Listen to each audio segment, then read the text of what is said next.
Congo Ndimbola Chanel. CNC.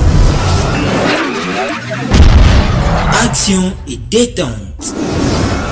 Abonnez-vous sur votre chaîne YouTube. Le Congo doit changer parce que vous avez un beau pays, un pays très puissant, un pays qui peut jouer un rôle énorme au sein de l'Afrique et du monde. Et je vous fais le serment que d'ici la fin de mon mandat, vous allez voir un Congo nouveau, un Congo fort, un Congo puissant et prospère, un Congo qui va parler de l'Afrique à travers le monde entier. Namushukuru Mungu anayotupa raisi ana hekima. Namushukuru Mungu anayotupa raisi anapenda nchi lake. Namushukuru Mungu anayotupa raisi anapenda Kongo isonge mbele. Felix yo yo yo, Felix Chilombo yo yo yo, Felix yo yo yo yo yo yo.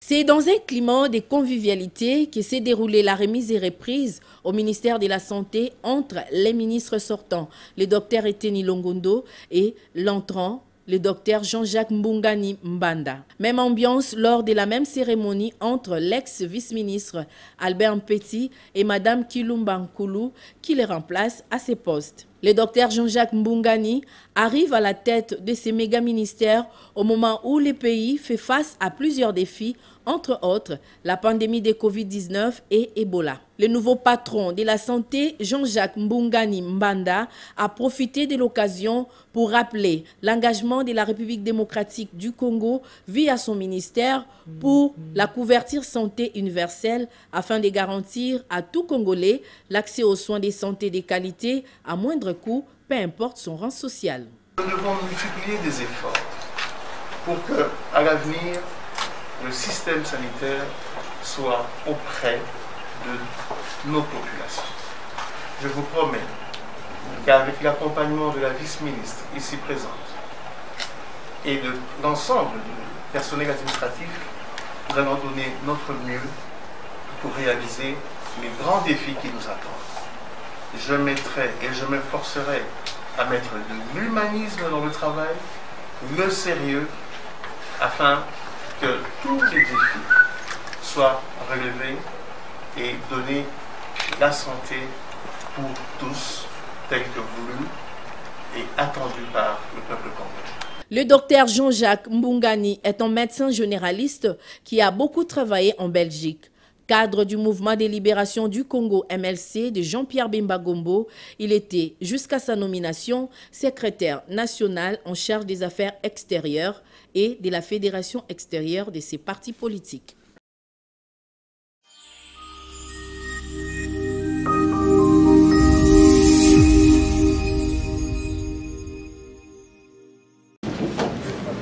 Remise et reprise entre ministres entrants et sortants, la tradition a été respectée ce mercredi 28 avril au ministère de la Défense nationale où le ministre Gilbert Kabanda a officiellement pris ses fonctions à l'issue d'une cérémonie de passation de pouvoir avec le ministre sortant Ngoï Moukena. Par la même occasion, le ministre Gilbert Kabanda a également fait la passation de pouvoir avec le ministre délégué sortant chargé des anciens combattants Sylvain Mutombo en présence des officiers généraux et supérieurs des forces armées. Au sortir de cette cérémonie, le ministre sortant Sylvain Mutombo s'est félicité de son mandat. Le ministre Sylvain Mutombo a eu à redorer le blason de son secteur des anciens combattants, oublié depuis 75 ans. Nous avons donné vraiment la chance aux anciens combattants d'espérer à la République de demain. Nous quittons avec une énergie à dégager encore davantage pour servir la République, tout en souhaitant la bonne chance au ministre entrant de la Défense nationale, son vice-ministre, dis-je, et remercier les hommes de troupes, les généraux et tous les militaires avec qui j'ai eu à collaborer dans la grande transparence, dans l'amour, dans l'unité et dans la discipline de l'armée. Le ministre de la Défense, Gilbert Kabanda Kourenga, place son mandat sous le signe de l'éthique et de la déontologie militaire.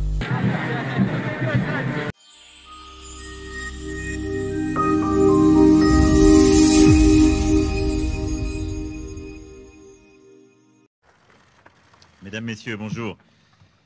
Cher Président, cher Félix, je suis très heureux de vous accueillir aujourd'hui à Paris, en tant évidemment que le président de votre pays, après des échéances politiques intérieures importantes et franchies avec succès, dont je vous félicite parce qu'elles sont une étape importante de la modernisation de la vie démocratique, politique, RDC, et de votre volonté d'aller de l'avant, mais aussi en tant que président de l'Union africaine et partenaire stratégique de la France. Nous étions avec le président Tshisekedi il y a quelques jours au Tchad, à N'Djamena, pour rendre hommage au président défunt Idriss Déby et pour soutenir un processus de transition qui doit ouvrir la voie de la démocratie et de la stabilité du Tchad. Et aujourd'hui, avant toute chose, nous voulons exprimer notre préoccupation sur l'évolution de la situation, en condamnant d'abord avec la plus grande fermeté la répression des manifestations et des violences qui ont eu lieu ce matin à N'Djamena. Nous appelons au respect des engagements qui ont été pris par le Conseil militaire de transition, celui d'une transition pacifique, inclusive sur le plan politique. Et je veux être ici très clair, j'ai apporté mon soutien à l'intégrité et la stabilité du Tchad très clairement à N'Djamena. Je suis pour une transition pacifique, démocratique, inclusive. Je ne suis pas pour un plan de succession.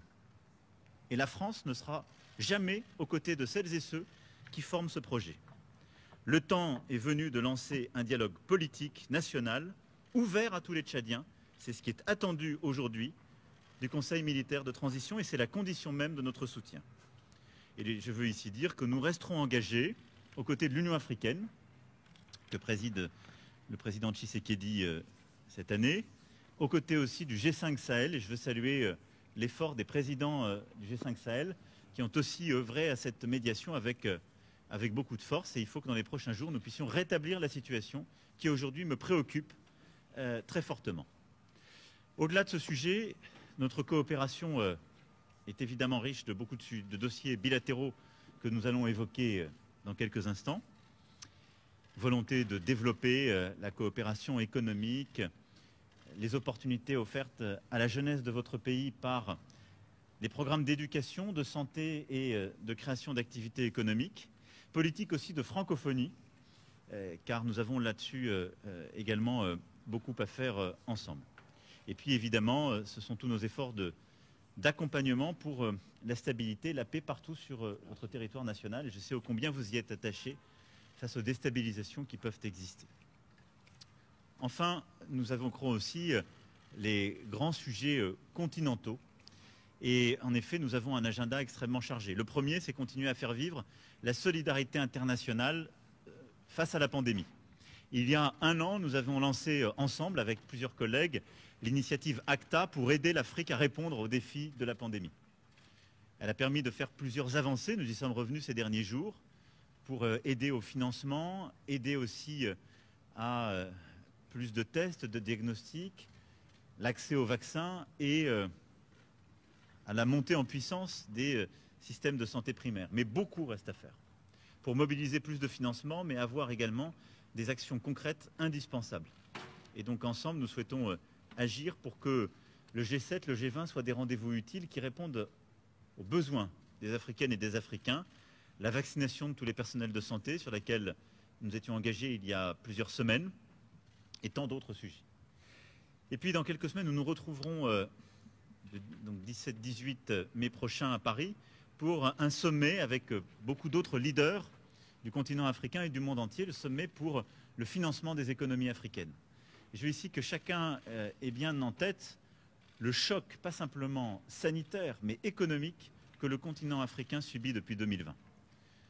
C'est un ralentissement profond, très fort, l'année dernière et encore cette année, dans un continent qui est en pleine expansion démographique. Et nous ne pouvons pas faire, en quelque sorte, comme si nous pouvions continuer avec les recettes d'hier. L'Europe a une réponse exceptionnelle, une politique monétaire inédite, une réponse budgétaire qui s'est traduite en juillet dernier avec un plan de relance historique. Les États-Unis d'Amérique ont annoncé un plan fédéral inédit et une des politiques monétaires les plus accommodantes. Et nous sommes en train collectivement d'abandonner l'Afrique à des solutions qui datent des années 60. Je me félicite qu'on puisse avancer, nous allons pousser pour le faire, mais nous devons absolument inventer pour le 17-18 mai prochain un New Deal du financement de l'Afrique, c'est-à-dire des solutions profondément novatrices, une échelle d'ambition qui corresponde à ce que nous sommes en train de vivre. Sans quoi, nous laisserons le continent africain face à la pauvreté, nous laisserons le continent africain et sa jeunesse face à la réduction de leurs opportunités économiques, une migration subie et l'expansion du terrorisme. Et cela, je ne veux pas m'y résoudre. Et donc c'est un sujet que nous allons aussi traiter avec le président Tshisekedi, car il est à mes yeux au cœur de l'agenda des prochains mois et des prochaines années. Pour toutes ces raisons, cher Félix, cher président, merci d'être à Paris aujourd'hui. Et encore bravo pour les succès obtenus dans ton pays sur le continent. Merci, président. Merci beaucoup, monsieur le président, cher Emmanuel, merci. Merci de me recevoir si rapidement à Paris pour parler des choses que vous avez entendues. Sur le Tchad, nous avons parfaitement le même entendement. Il faut très vite revenir à l'ordre démocratique. Je reste dans la droite ligne de ce que j'ai dit dans mon discours à N'Djamena. Nous soutenons évidemment la stabilité actuelle, mais à condition qu'ils aillent très vite vers la consolidation de la démocratie, des institutions démocratiques. Pour le reste, nous parlerons Afrique aujourd'hui, mais aussi dans quelques semaines.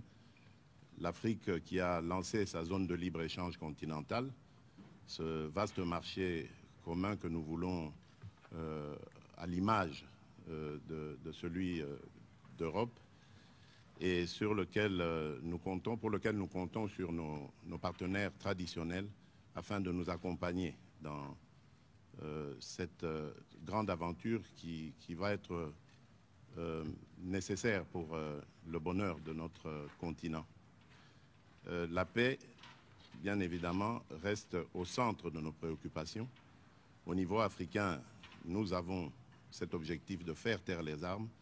Voilà pourquoi je ne me lasserai jamais de sensibiliser la communauté internationale par rapport à des zones de violence en Afrique, et particulièrement dans mon pays, la République démocratique du Congo, à l'Est, où il s'est créé maintenant un groupe à tendance islamiste, au discours islamiste et aux méthodes islamistes, et qui sème la terreur auprès de nos populations.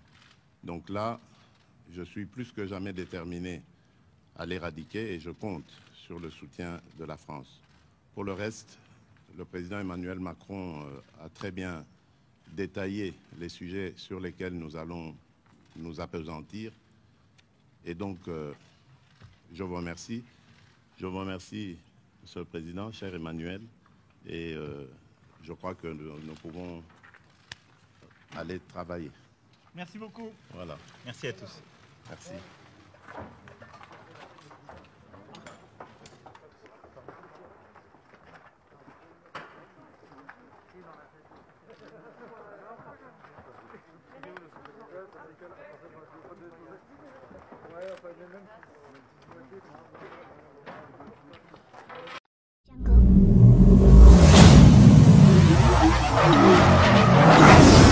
CNC Congo Ndimbola Chanel.